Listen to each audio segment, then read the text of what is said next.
friends, it's Dwight. Welcome back to my studio and welcome back to my channel. If this is your first time stopping by, thanks so much, and feel free to subscribe, like, and if you like it a lot, share it with some of your friends. So today we're going to do a colander pour, and we're going to do it on a 24 by 36 canvas. My goal today is to use some browns.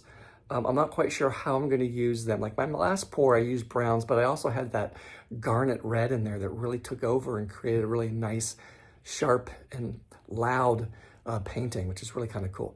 So we're going to be doing that. The other thing I'm going to do is I'm going to show you how I mix my paints. I'm just going to mix one color for you. I'm going to mix the Floetrol, the Liquitex pouring medium, and the water. It's nothing fancy, but we'll go ahead and show you, and I'll show you the consistencies with that. So I got to take a few minutes here. I've got to prepare my canvas, get it level, and then I'm going to start looking at my colors and figure out what I want to do next. So guys, hold on, and I'll show you how I mix my paints in just a moment. Okay, friends, here we are. I am back, and we are going to mix some paints. So I've already poured this. I don't know if you can see it, but it's DecoArt Americana brand, and it's called Ultra Deep Blue. So it's going to be a highlight color in my pour. So this is a 4-ounce cup, and I have about 2 ounces in here, or maybe 1 ounce. There's not a whole lot in here, but I'm going to put a drizzle of Liquitex pouring medium. And then I'm going to add some Floetrol. Now my Floetrol is in a dirty cup on the outside. I wash it, I just reuse it, pour after pour. So I just mix it together.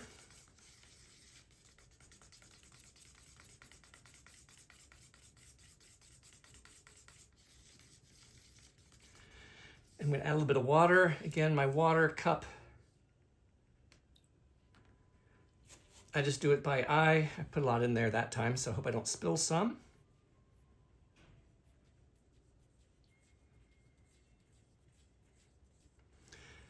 And so this process I do with all of my paints. So again, it's about 1 part paint, 3 to 4 parts Floetrol, sometimes more depending on the size of the cup. Since this is a 4-ounce cup, I probably did about 3 parts Floetrol and then water. So what I'm going to do is I'm going to strain this just to be on the safe side.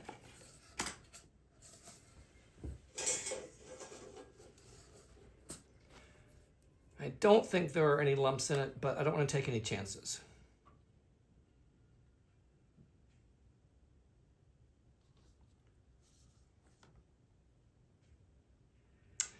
And as you can see, hopefully there were some lumps in there. So good thing I did that.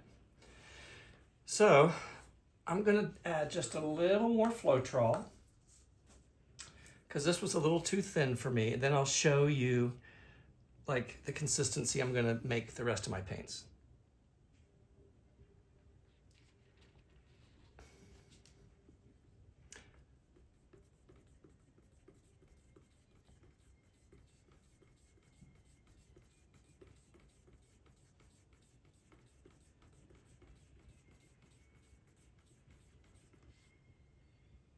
There we go. So let me show you if I can get up close for you.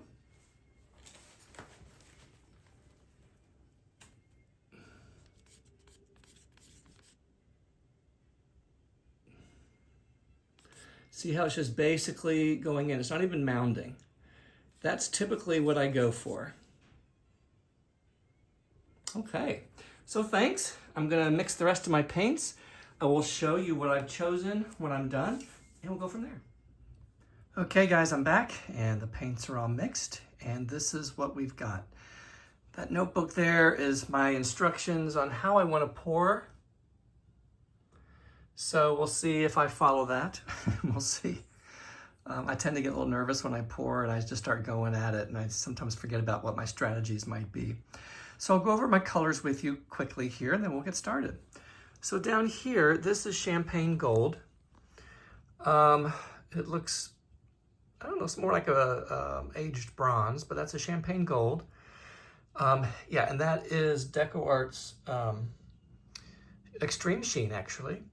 That's Got a Deal Champagne. Now this is Dazzling Metallics rich espresso with a little bit of Got a Deal rose gold. And this was that blue, I forgot what it was, but the blue that I showed you earlier. Artist Loft Soft Body White. And then I have Got a Deal Brown Pearl. Artist Loft Soft Body Black.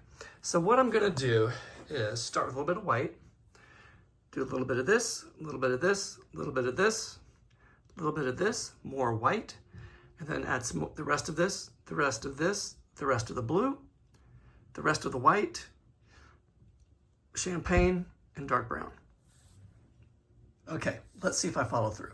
Okay, I'm gonna double check my canvas and my consistencies of my paint, prep the corners and edges, get the camera ready, we'll get going. Okay guys, here we are back at the canvas, and we're gonna start with the white on the bottom to provide some lightness to any of the colors that seem to be transparent or semi-transparent.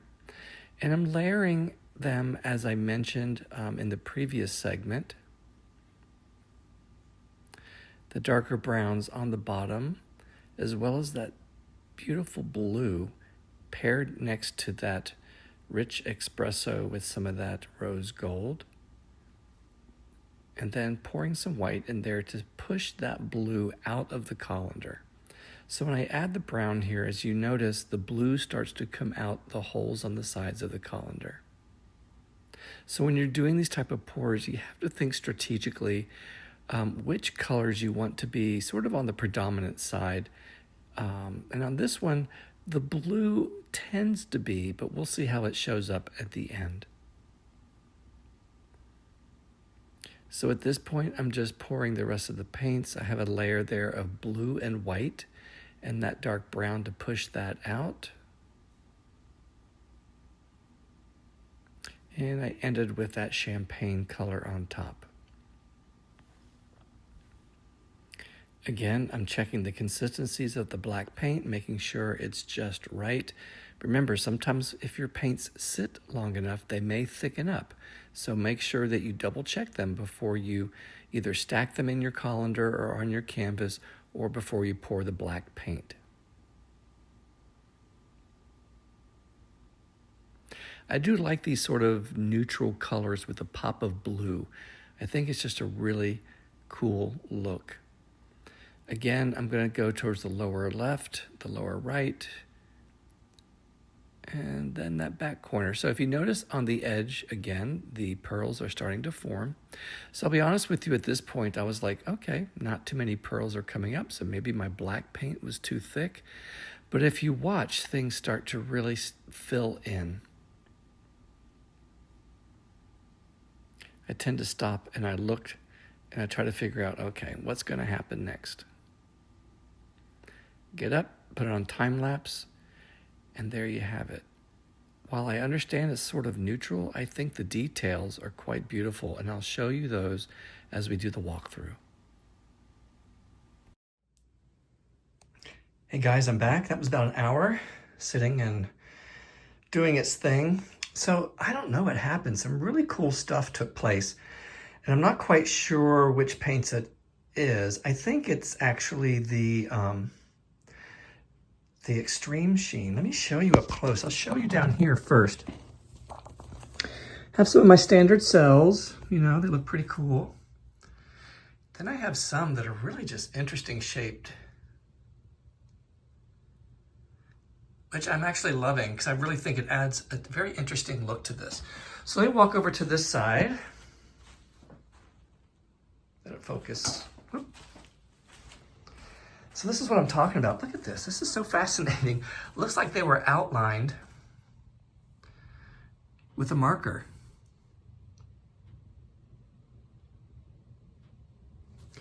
I mean, because it's so interesting, I really love it. Now the negative space has much to be desired. There are some pearls I'm going to have to trim back, but I don't want to trim back too much. Some of the bigger ones are okay, like over here. But some of these are sort of out of shape, so I'm going to just sort of round them, possibly.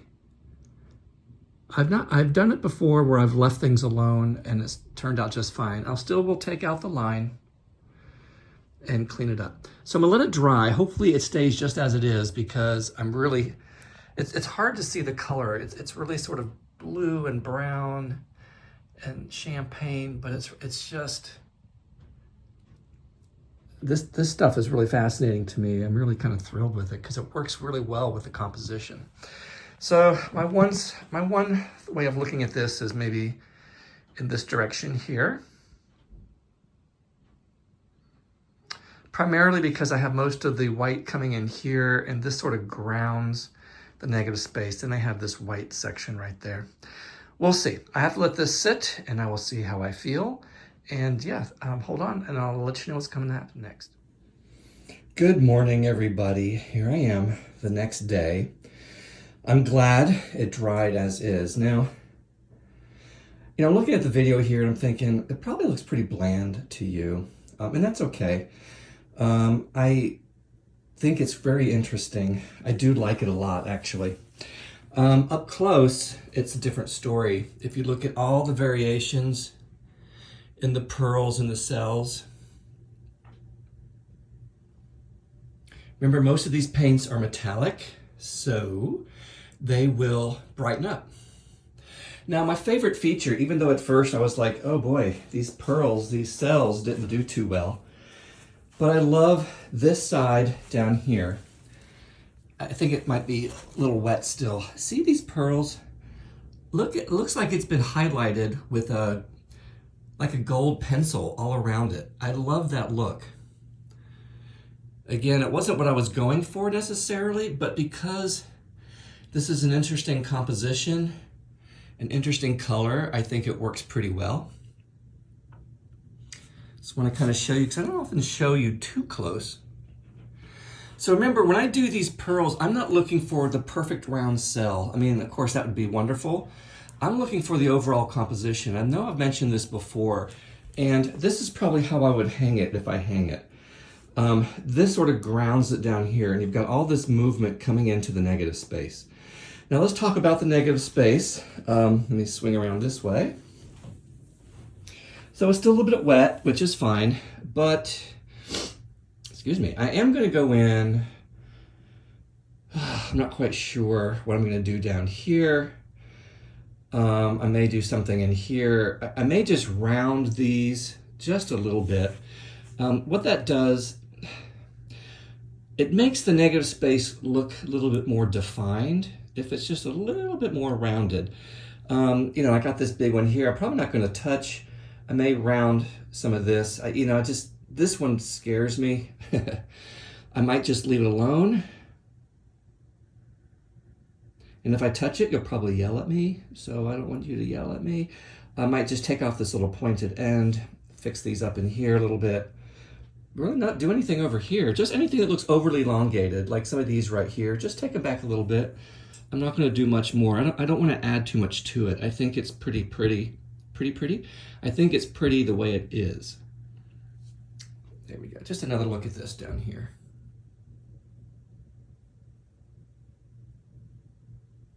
Yeah, find it very fascinating. Okay, so, well, I probably won't get to it today. I have to let it dry a little bit more. I'll put my space heater on, which is over there, and keep the room at a constant temperature since it's below freezing outside. And I'll come back in and I will try to talk you through what my plans are of fixing this up a little bit, and then I'll show you the dried results. Okay guys, I am back here to do some touch-ups really quickly.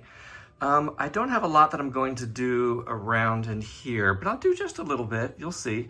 And yeah, I'll take out the edge just to clean that up, and then I'll show you the dried results. Okay guys, thanks for sticking around. Okay friends, here we are back on the floor getting ready to do some touch-ups. So like I've mentioned in a few of the segments in this video that I wasn't quite sure what I wanted to do. I didn't want to do too much just because I didn't want to take away a lot of the white and the brightness that sort of circles that part of the negative space. But what I'm going in and doing is just trimming some of these elongated pearls back just to give them a little bit more definition and to look a little bit more cohesive. You have to remember that pearls aren't always perfect. Sometimes I have perfectly round ones, and then sometimes I have some that are different shapes and sizes. And I believe the reason for that might be, it could be the consistencies of the paints and which ones were next to each other, and how some of the thinner paints may have squeezed a little bit more in between the thicker paints. Just a theory, I'm not sure. So yeah, using my heat gun to dry. So here's the corner I was worried about, these two big cells. So that's about all I did to them, was just slightly round them. And I'm glad I didn't take any more away. So I'm just working in between these 3 or 4 cells here just to try to get some space and definition.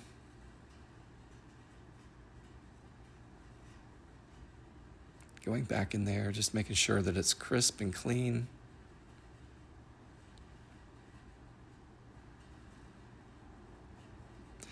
And then I started taking out the edge, which I typically like to do. Now, in the past, I used to ask some of you guys who watch these videos what your thoughts are on that. And I would get a lot of people saying, just leave it alone. And I did for the longest time, until about 3 or 4 months ago. Then I decided it looks crisper and cleaner to have that edge completely dark and black.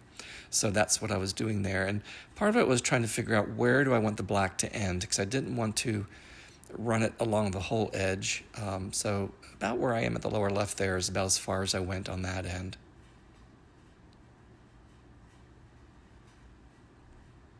And unfortunately, what you can't quite see at the upper section there is I'm working on creating 2 floating pearls once I finish this side. Like I said, I must have had a lot of coffee today because I was going back and forth and not keeping it in a cohesive flow like I usually do. There we go, back up there, creating those little pearls.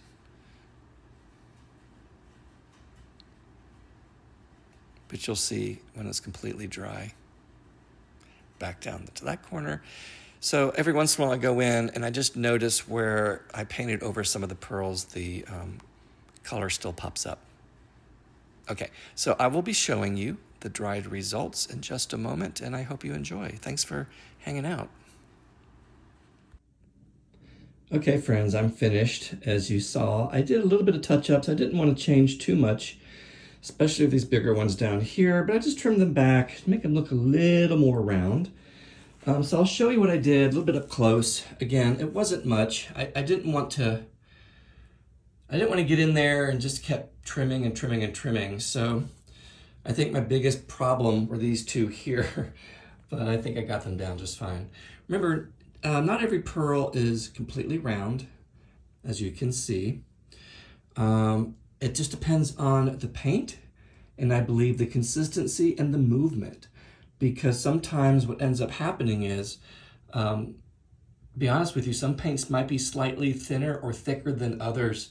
The thinner paints will push and move in between some of the other pearls or cells that are bigger. As you can see, they're different sizes. Some are elongated, but I like the color combination. Just enough blue, just enough golden brown around here. And I'm gonna call this one, I think, something like Rubble. Reason being is this down here looks like just a pile of rocks. And that's what I'm gonna go for. So guys, thanks for watching. I'm gonna do another one in a few days. I'm gonna be using, I believe, I'm gonna use gold, different types of gold, copper, and then 2 types of blue, or maybe like a peacock pearl and a blue. So it won't be as dark, but it'll be interesting. We'll see. Okay guys, thanks for watching, and we'll see you real soon.